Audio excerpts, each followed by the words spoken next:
Straight to the whatchamacallit. The, Yep. And I'm just gonna go to my Facebook real quick and make sure that it actually is live because sometimes it'll start out private. Okay, let's see here. 1 second. I'm just gonna greet everybody and say hello and Mhm. make sure that everybody can see us. Actually, they can't. I need to change my privacy settings real quick. So if you're watching the replay, just bear with us here. Okay, now we're live. Everyone can see us. Okay. So good evening, everybody. This is Becky Signavi, and this is Sean Bean. And you probably know us since you're following us.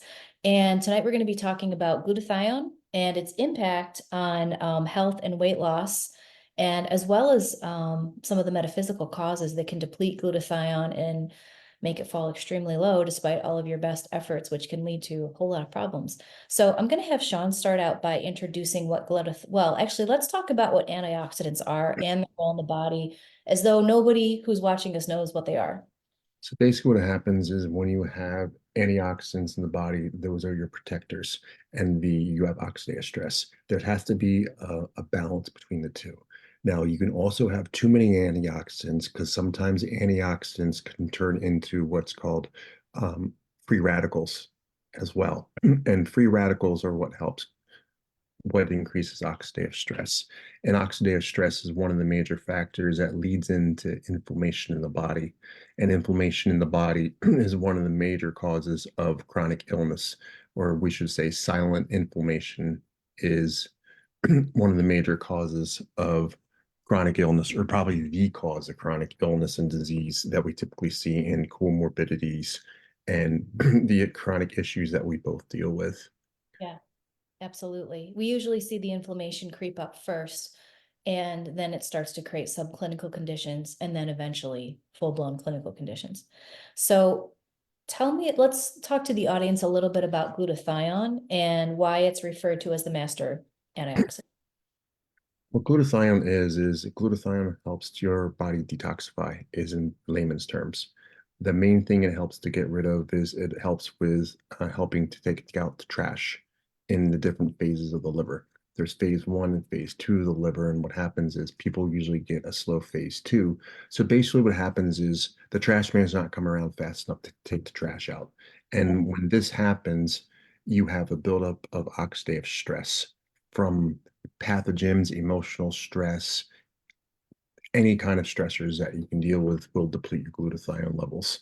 And what happens is once you get that phase two not working right, and your bile, which is should be like smooth flowing oil, gets like sludge. And when it starts to get sludge, this can back up into the gallbladder. And when that happens, you get this stagnation, and in Chinese medicine, we refer to this as qi. So one of the main factors in Chinese medicine that most likely, and the number one remedy they use is called the wanderer. And the wanderer, which is called the happy pill. And that is based upon balancing the phase one and phase two of the liver. And we know that the liver is in Chinese medicine and many other different types of medicine, Ayurvedic medicine, is the source of depression. And all of these cultures knew that the liver, which is actually the gateway to the cells, is a major source of where chronic illnesses, whether it be insulin resistance, diabetes, leaky gut, um, and a whole host of multiple factors. And the thing is if you look at a snapshot of what low glutathione causes, it's like the pathogenesis of every single disease out there. Yeah, Or the disease itself results in lower levels of glutathione. And what happens is then you get into this vicious cycle. The disease causes low glutathione, then you get low glutathiones and you can't fight the disease. A lot of people that have ALS, mercury toxicity, heavy metals, insulin resistance, and also a lot of people that tend to work out a lot have low levels of glutathione. And without glutathione, your body can't recover as right, quickly right. because when you exercise, you produce what's called oxidative stress. And you need to counter that oxidative stress Otherwise, your body's going to get inflamed, your muscles aren't going to recover, you're going to just feel sluggish. And when you have this oxidative stress, then this spirals into a whole bunch of other different chronic conditions, such as adrenal insufficiency Yep. Yep. and also hormone problems because you can't detoxify the hormones properly. Because Yep. as a master antioxidants, you got to be able to get rid of your hormones and thyroid and all the other environmental stressors that we're compounded with today. Yeah. Yeah. Because you go into an airport, you're going to get, like I just had a client, she flew from the United States to France and she always gets sick in airports. Well, we raised up her glutathione levels by using different modalities, and her husband contacted me and goes, John, she went through 3 different airports and she didn't get sick. And she Wow. already had a major pre-existing issue to begin with. Yep. So right there, that's testimonial to when you have your antioxidants working right, that they protect you from all this environmental toxins that we're exposed to, whether it's in the airport, the food we eat, the air we breathe, Yep. and even the house we live in. The house we live in sometimes it's a toxic waste dump. And glutathione is one of the major mechanisms of how your body detoxifies mold. Yep. There you go. And one thing I'll add to that is, so Sean's giving you the biochemical, overview of glutathione and how it works in the body and what it's helping prevent. And what I'll explain from the metaphysical side of things, which is where I'm working more often. So I'm working in functional medicine nutrition, but I'm also working in getting rid of the metaphysical causes. So that would be the emotional causes. So what I see in my practice a lot are people that have very specific emotions trapped in the liver energetically. So the frequency of the emotion will get stuck in the liver. And it's usually the same ones over and over again. So we would be looking at like anger, rage, unforgiveness, things like that. They all get trapped in the liver. So what I'll tell my clients is that after we, process an event or an experience or a feeling or whatever, forgiveness is not for the other person. Forgiveness is for you, because when you hold on to the anger, the issue, whatever, it makes you sick. So when the time is right, it's really important to forgive people for certain things they may have done for you, even if you never tell them that you've forgiven them. And most of my clients don't. They don't tell the other person they forgave them. They forgive that other person just for themselves so they can move on and live a healthy, happy lifestyle. So one of the things I wanted to have you talk about too, Sean, is discuss the anti-aging benefits of glutathione. And we talked a little about immune support, but in my notes, I wanted to have us hit on how it's an anti-aging compound as well. Yeah, glutathione is one of the major aging molecules.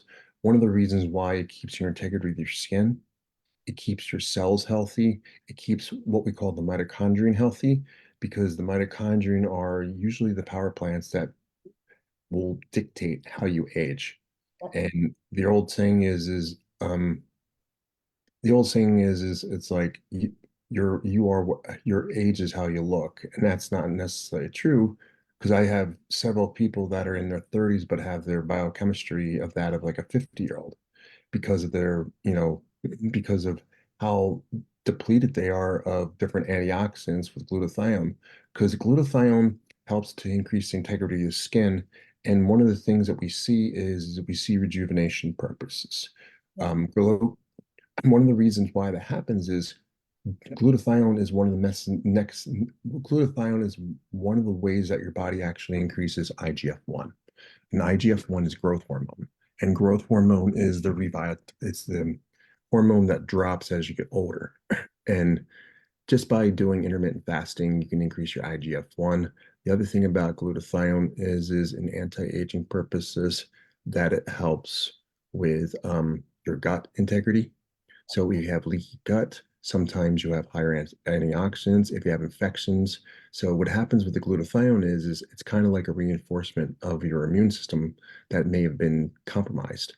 And people that work out that are older the lower your glutathione levels go, what happens is your body's ability to burn fat on many different levels gets shut down. And then it starts using your muscles to burn, then you starts to burn your muscles rather than shifting over to different mechanisms of glucose in Yeah. order to utilize to burn the actual fat. So a lot of times when people have low glutathione, they're going to have a hard time building muscle. The other thing is glutathione is also going to help to regulate vitamin D metabolism, because sometimes what happens is people are, oh, I'm vitamin D deficient. I'm like, no, you're glutathione deficient. Okay. And glutathione will activate the glutathione will actually help to activate the VDR, which is turns on your, makes your vitamin D more active. So if you're taking vitamin D, you may not be getting the results. Also, glutathione helps to in detoxification of the liver by supporting the pathway called um, conjugation, but also the major pathway called sulfonation. Sulfation is one of the major mechanisms of how it happens. And another benefit is it helps to regulate and recycle a lot of the other different vitamins and minerals, because you need glutathione to recycle vitamin C, but you need vitamin C to recycle glutathione. When you have low glutathione, your vitamin E, your alpha lipoic acid, your coenzyme Q10, vitamin C will not be as functioning. And if your glutathione levels are low, vitamin C can actually go into a from an antioxidant to a pro-oxidant state. So even though you take the vitamins, you have to have the proper antioxidants on board to keep them in check. So glutathione has a lot of properties for longevity between the mitochondrion, because it helps to stabilize your mitochondrion. It helps to stabilize the cell membrane, which helps the mitochondrion.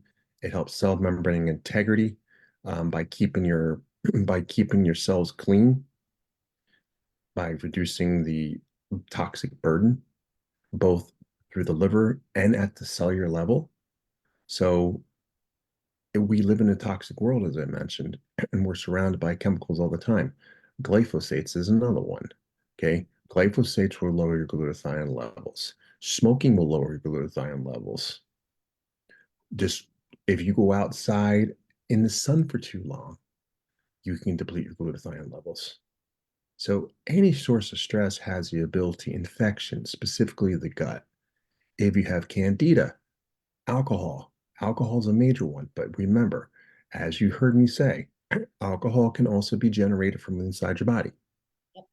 And now with COVID, long haulers, they are glutathione depleted too. And they're also, I'm finding a lot of them are actually coming up on the stool sample test, ethanol producers. So they're actually, bodies actually producing ethanol that they can't break down. So, like you and I have talked about, there's a lot of people that we share that have the profile of an alcoholic, but they don't drink any alcohol. No. And that's just wild, that, and that's all based on what's going on with the biochemistry internally, based on like what you're saying, the environmental factors and so on. And then from my neck of the woods, we're looking at, dietary factors. How are you eating? Are you taking the time to eat balanced meals, whole foods, things like that? Are you avoiding glyphosates, which are present in a lot of things? A lot of people are actually allergic to glyphosates. They're not allergic to gluten per se. Some people are, many people are, but it's the glyphosate a lot of people react to and they can't process, and it responds as though you're having a gluten reaction. And then of course, the oxidative effects of stress. So, one of my favorite quotes I ever heard, well, at least in relation to this, is what has 0 calories but can cause weight gain? And the answer is stress, because of how stress impacts the body. So, and it can be past stress or it can be current stressors. And I find, at least in my work with people, the most detrimental type of stress is past stress, because it's been in your subconscious mind, it's been ruminating, it's been altering your body chemistry based on repetitive beliefs, basically. Not repetitive thoughts because you're not aware of it, but it's usually repetitive beliefs. I see a lot of feelings of vulnerability, feelings of abandonment, feelings of rejection, things like that. And that will alter your biochemistry completely. So it's really important to be mindful of what Sean's telling you, but then also work on the other half of the puzzle, which is working with the subconscious mind, because what he does isn't going to work as well, and what I do isn't going to work as well unless you're doing a little bit of both of what we do together. And we've seen great results with our shared clients already from Hmm. combining the two modalities. It's like I would say they're getting results probably like 6 or 9 months faster than they would if they were just doing the one. Like, would you say that's a pretty good estimate? I think it's a very good estimate because, um, sometimes you start people together, sometimes you start one and then the other. It Yep. all depends upon, because sometimes it's like, listen, I have some type people that do meditation, relaxation, and they just can't get into that state because they're so full of oxidative stress. That's not emotional, but rather on a biological level, that's affecting their ability to get to the alpha state of mind, to get them to that deep meditative relate stated. Right. And then, like I said, some people have tried. As soon as a person says, I can't do meditation, then I said, yeah, you can't do EMDR either. And Mhm. that, because I said, yeah, it's because of your adrenals. Yeah. Once you start work on the adrenals, and when I worked with my EMDR, she thought everybody had high adrenals. When she started actually doing cortisol test, she's like, oh my God. She's like, what? She's like, I'm finding low adrenals across the board. I'm like, yeah, well, that's PTSD. Okay. Yeah. Because it's that PTSD that's probably sucking the adrenals dry on top of the gut dysbiosis going on. Yep. And we know that, glutathione is actually potentially produced inside the GI tract. And actually, there's mechanisms with inside the GI tract that actually helps to recycle it. And when you're trying to work on increasing your glutathiones, you always want to start with the building blocks, which is NAC, glycine, and glutamine are some of the ones. But you have to watch glutamine because it converts to glutamate. And Mhm. then glycine you have to watch because it can stimulate the glutamate receptors on some people or go to oxalic acid because of lack of B6 and you get to an oxalate problem. So when trying to raise it, there's a couple different, there's the two mechanisms I use are usually the liposomal form. And I like Seeking Health because it has the cofactors in it. Their glutathione, their mixture that has the molybdenum and the B2 in it. And the other one I like is N-acetyl glutathione, Yep. especially people that have GI related issues. These S-acetyl glutathione tends to hit the GI tract more specific rather than, and also it tends not to oxidize as much, Right. which is one of the major problems when people start taking glutathione. They'll feel good for a little bit.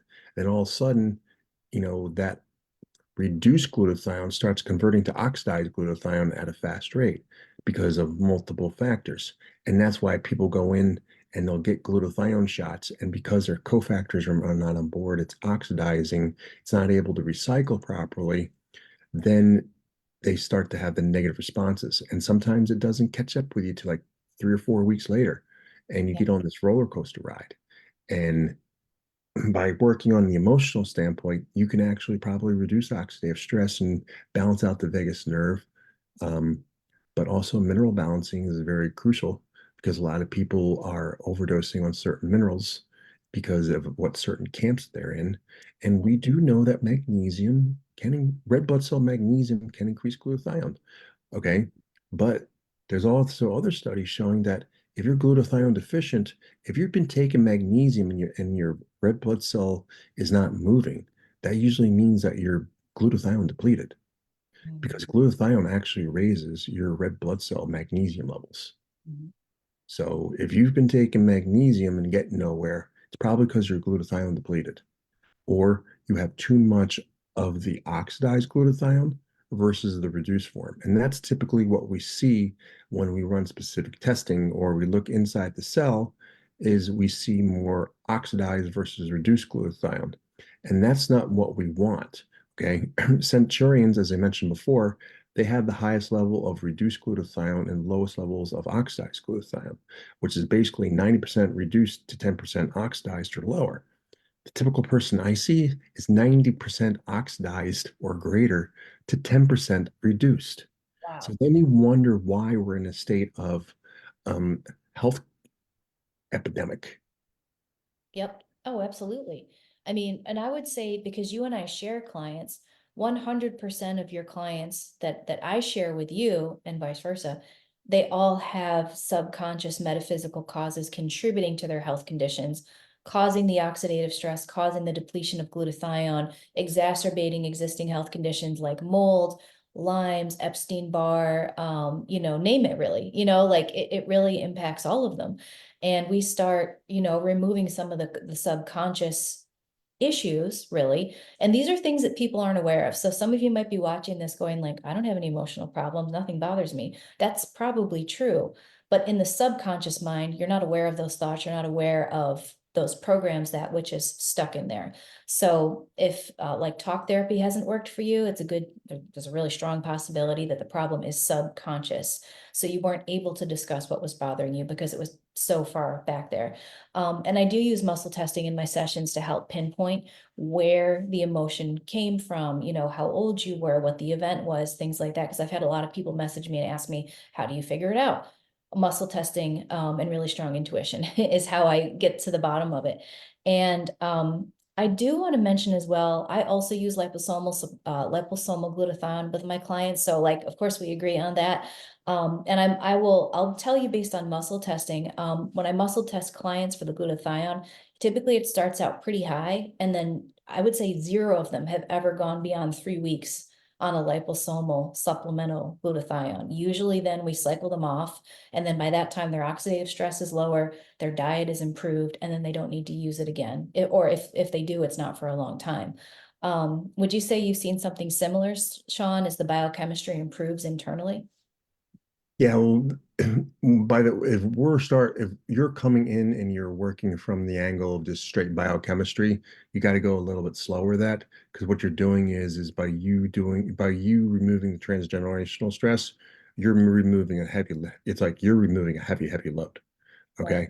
Yep. And that heavy load could be a comparison to like an infection in a gut dysbiosis. But here's the thing with the gut dysbiosis and what I deal with on a biochemical level, I got to worry about die off.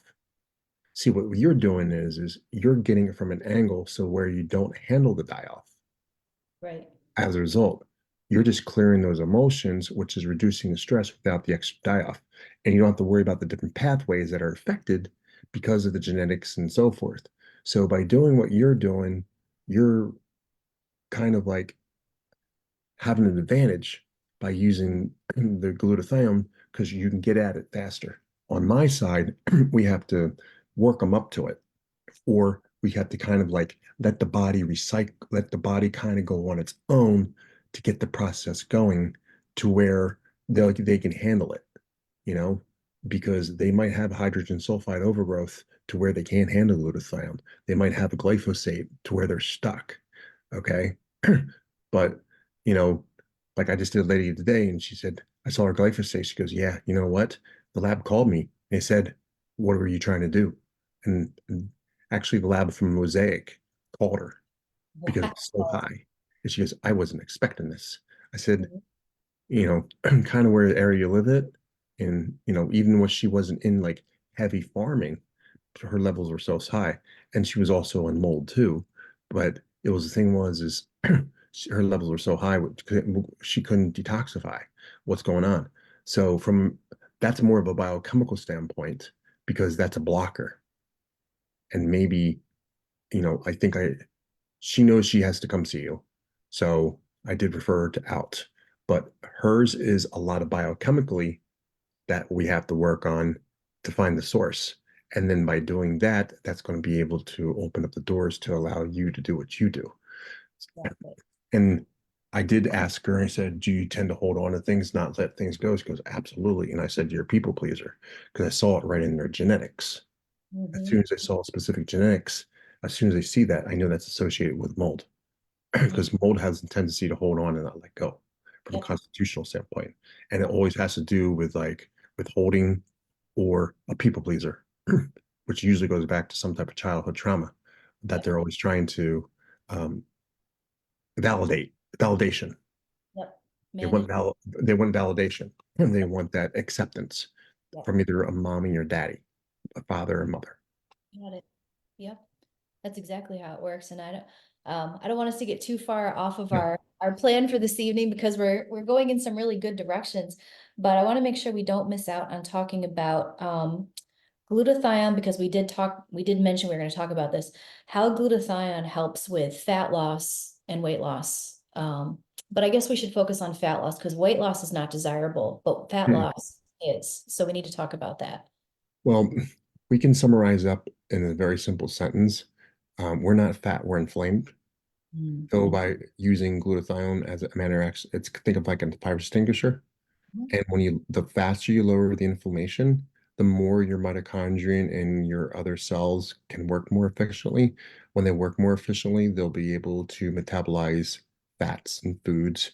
But a lot of people eat their foods, and what happens is if they've got leaky gut, you're not going to be able to assimilate that. So you can actually have a buildup. And if you have alcohol in your system, that's going to affect how you absorb the nutrients. Definitely. So if you have a non-alcoholic liver that does the same thing as an alcoholic liver, you're not going to burn fat. You're going to store fat because of lack of glutathione. You're going to store fat because you're not going to get the bile flow. And when you get stuck with glutathione deficiency, a lot of times using glutathione gets your bowels moving Mhm. because it opens up the bile flow. So that way you can turn on the gallbladder and then get your peristalsis going. And then that can help you lose weight too, because you're getting rid of the toxins. Oh Uh, yeah. Another mechanism is it actually works on in the brain to help decrease. Sometimes it can decrease glutamate or it can stimulate glutamate, but it also works on the GABA receptors, and the GABA receptors are very calming. The other factor way it loses weight is if you're glutathione depleted, your insulin is not going to work right. If your insulin's not going to work right, you're going to develop that insulin resistance, which goes back to that non-alcoholic fatty liver Yep. and starts the whole cycle all back over again. So Yes. there are a lot of different pathways that it can work on to help you lose fat. And but the major one is when you work out, if you can mop up the if you can mop up the oxidative stress, it's going to help you recover faster. It's going to help you get sleep better. It's going to help your metabolism because you need glutathione to make your thyroid receptors work. If your Yes. glutathione levels are low, your thyroid's not going to be receptive at the tissue level, same way as your insulins are. Right. So glutathione actually preserves the docking of a lot of the hormones itself, and it helps to get rid of estrogen dominance. So if you have an estrogen dominant person who has high histamines and garbage in their system, when that trash man starts coming taking around the trash, those that are caked up, they're going to start free flowing. And Mhm. when they start free flowing, you're going to have more ATP. When you have more ATP, you're going to have more energy. You're going to burn fat, provided that you're absorbing fat and transporting it through. Glutathione also allows, it intersects with a molecule called nitric oxide. Mhm. And what glutathione does is glutathione combines with nitrates and helps your skin and protects you from ultraviolet rays. And then what it also does is when it combines with the nitrates form it allows the nitric oxide to hang around longer. So therefore, nitric oxide is usually in and out of the system pretty quickly. But if your glutathione's on board, you can sustain those benefits. And one of those benefits is it reduces atherosclerosis.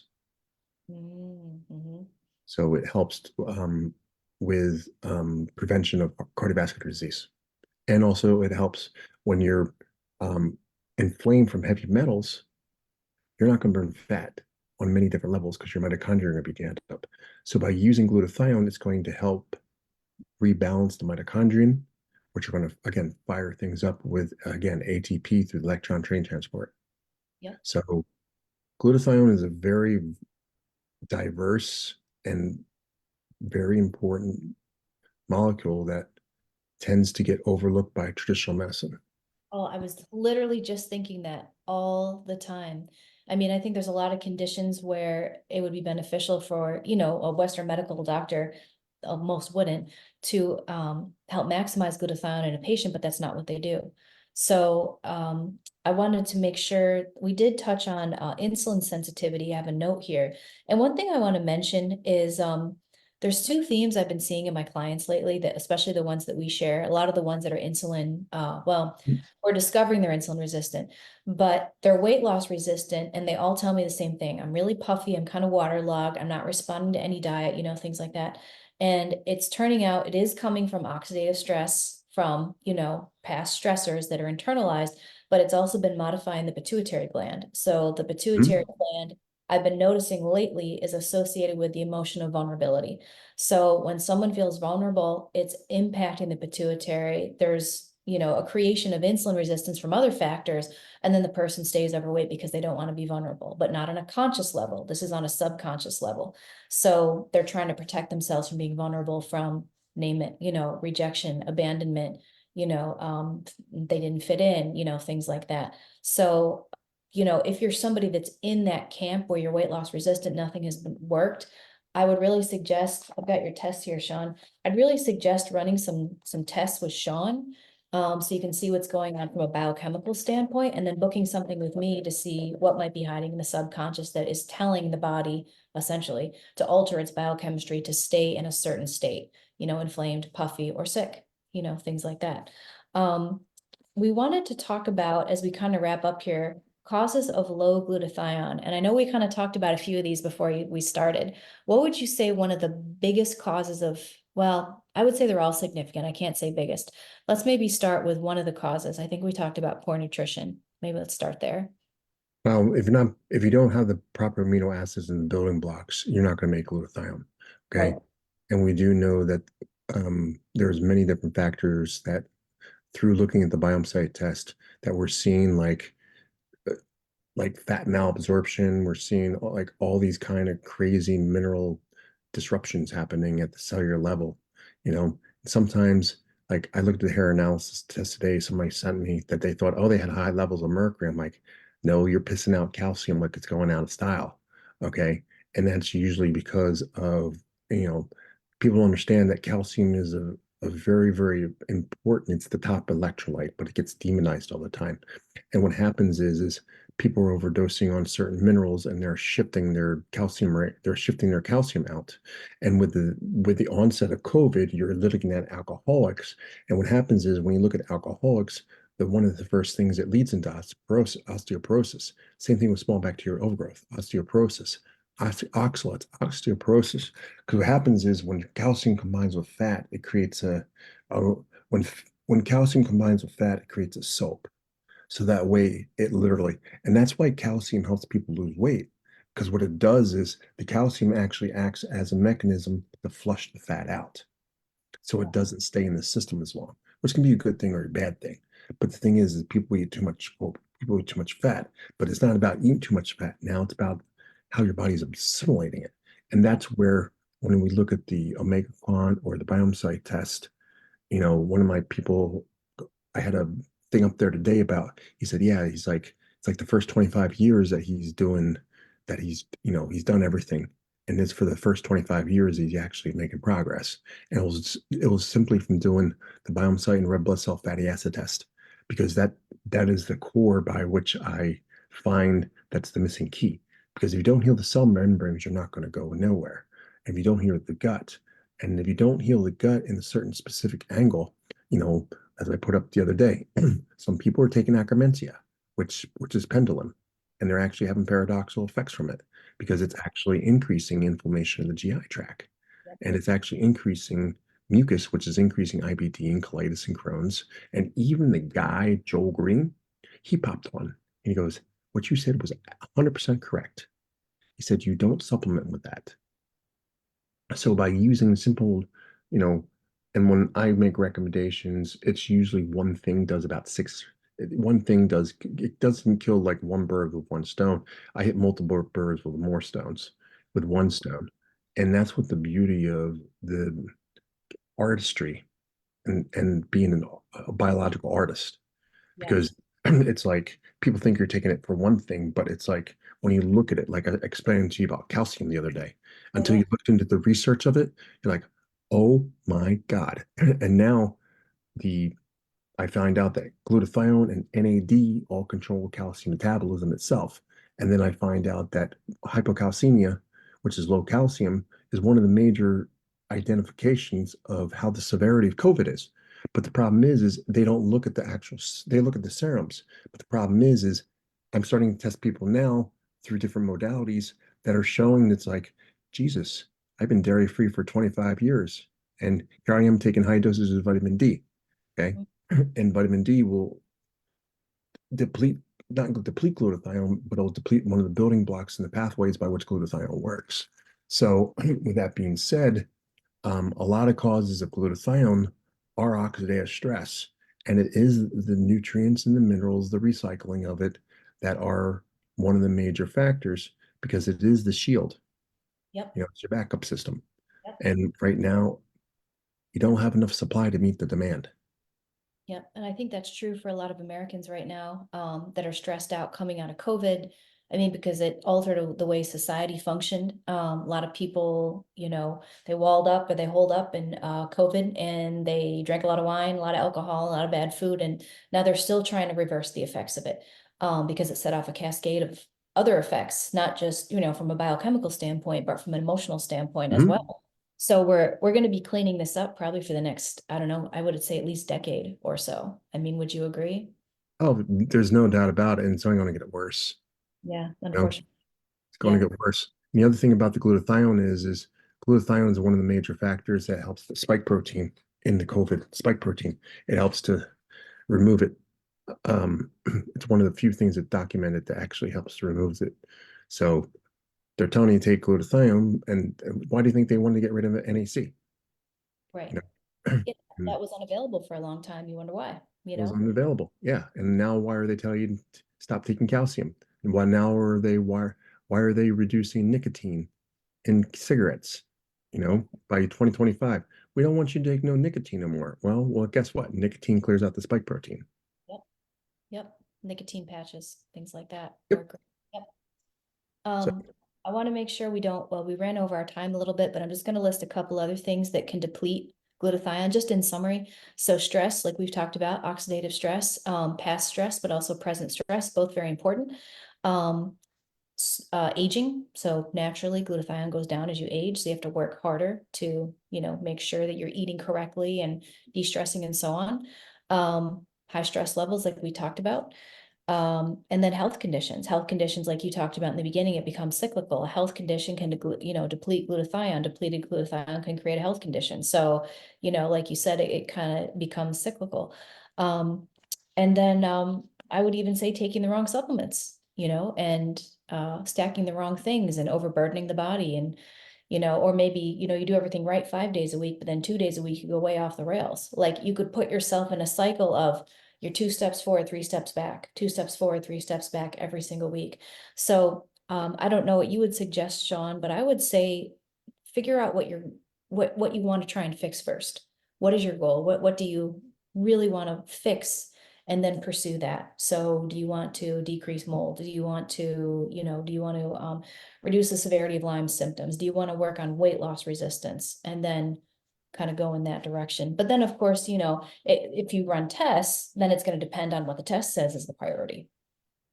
exactly. And what I find is I find usually that the history and symptoms are the major determine, okay, where do we go next? You know? And this way, by using the biomes, like I just had a guy today, I looked at the biome site, I saw the pattern and said, this is typical I see in not just yeast, but rather fungus. He goes, oh, funny you mentioned that. We just found a leak in our home. And then her child has autism. And Oh, okay. and just by looking at the biome site test without the red blood cell fatty acid test, she now knows what she needs to focus on. Mhm. Yep. Yeah, exactly. It helps give insight on what's going on internally. Um, we may have some questions here on Facebook. Let's see if I can look at them. Joe G has some comments. He says, California banned glutathione from compound pharmacies. They banned the preservatives Yeah. in a roundabout way to get rid of it. The reason was safety, but it's nonsense. Yes, you're right. If you take it SQ, do you have a dose recommendation? Sub Q. The thing about sub Q is it's a very good form. Sub Mhm. Q usually is between I when I ran sub Q, I like to run between 400 to 500 milligrams a week, spaced out over multiple injections, um, and use sub Q. That usually comes in 200 milligrams per ml. Mhm. So therefore, dosages, 200 to 500 milligrams. Yep. And the thing about that is it's more of a time release mechanism to where it's not going to hit you hard at one time, but he has to make sure that it's really, I would highly suggest that it's the reduced form of glutathione. But the reduced form can still oxidize. Yeah, So as long as he has other things in check, such as his nitrate pathway and his NAD pathway, then and the proper recyclers on board, then you should get definitely benefits from it for sure. definitely. Okay, I didn't see any more questions, so we're gonna wrap up. Um, I want to also mention that if you are not if you are not sure how to eat correctly, if you're not sure how to do basic supplementation, I do have a small group program going on right now, with 3 meal plans available that are available to download now if you want to join. It's a 30-day program and it comes with 4 live coaching sessions where we can kind of walk through some of these things. So if you're watching this, you're not sure where to start, your diet is not the best, which is one of the main building blocks of creating good, adequate glutathione. That's a good start. Then I'd recommend checking that out. And Sean, do you have any other closing words? No, it's been, as always, Becky, it's been a pleasure learning and working together. And we're really looking forward to helping more people in this joint venture. Because I think it's one of the major factors that has been overlooked in the combination. And when you get two well fine-tuned practitioners, it can save a lot of money and save a lot of time. A lot of money and time, years, just years, thousands of dollars, hundreds of thousands of dollars even. Even, yeah, definitely.